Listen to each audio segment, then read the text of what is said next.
Rajdeep Sardesai is with us on this broadcast. Rajdeep, in times like this, when you wake up to news of someone like a legend like Dilip Saab passing, perhaps the best thing we can do is pay tribute, remember some of his work. So what do you and which of his films really come to your mind when you think of Dilip Saab? You can think of hundreds of Dilip Kumar films.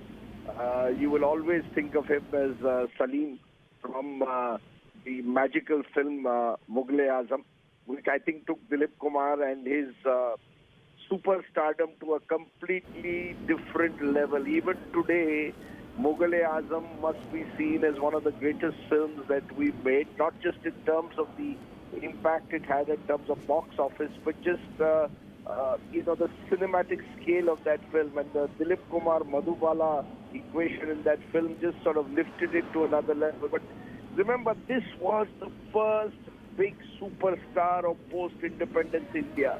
We have to locate Dilip Kumar in that sense in the India of post-1947, a post-independence India when, cinema was not the mega entertainment industry it is today, but provided one of the few outlets for India to slowly rediscover its feet. So for a Nehruvian India, Dilip Kumar, and those were the films of that generation, Naya Daur, Leader.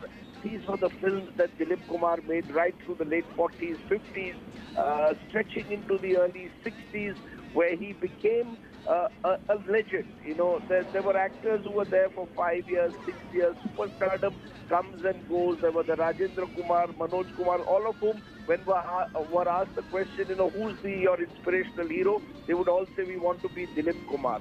So Dilip Kumar inspired a generation. I remember once speaking to Amitabh Bachchan about this. And Amitabh Bachchan said anyone who came into Bollywood in the 1960s was inspired by the sheer aura of Dilip Kumar, his voice, his acting, and they all wanted to be in a way like Dilip Kumar. So when you have a career which stretched as a superstar alone right into the 60s, and then even as the 70s, of course, a new generation with Rajesh Khanna, and later on Amitabh Bachchan took over, Dilip Kumar could come back in the 1980s with a Shakti and, be opposite Amitabh Bachchan. And it was magic again. Amitabh Bachchan, the sort of superstar of our generation, and Dilip Kumar, the first post-independent superstar. So just the range of roles that he did and the generations that he traversed makes him to me arguably the most impactful star that Bollywood has seen till, of course, Bachchan took over in the 1970s. But even the great Bachchan will acknowledge that first of above all else, there was Dilip Saab, as he was called. Rajdeep, the word that comes to my mind is eternal. That he wasn't just the original superstar, he's the eternal superstar. And what really was it about him? What was it about his films, about his acting, that, superstars even to this day learn from his films? Very difficult to really capture what it really was. Was it the diction? Was it the dialogue delivery? Was it just, because he had a unique acting style. Please understand, here is someone who, was a fruit seller at one time in his life. It wasn't as if he came to a trained school of acting, but it was just Dilip Kumar's ability to emote and build his own unique style of dialogue delivery, of acting, of being this sort of very young, handsome man who was wooing these heroines, in film after film. And he just took over the screen. I think there's a magnetism that comes to really big superstars that's very difficult to grasp. But, he comes from an age where he was fluent in Urdu, spoke Hindi beautifully, and therefore had complete control over, I think, his dialogue delivery above all else.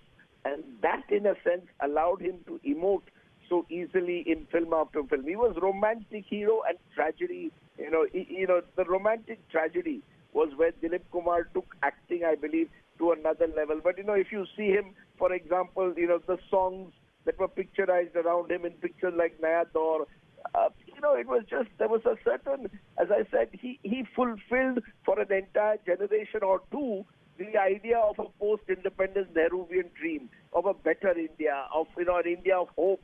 And I think Dilip Kumar typified through his acting that India of the 1950s. So I think his success was he was able to reflect the age in which he lived and did it effortlessly. There was a certain effortlessness which he could sort of, combine, whether he was, playing tragedy king, of course, which he was called, but also in a way when he was able to sort of transfer that into playing even comedy roles at times in some of his films.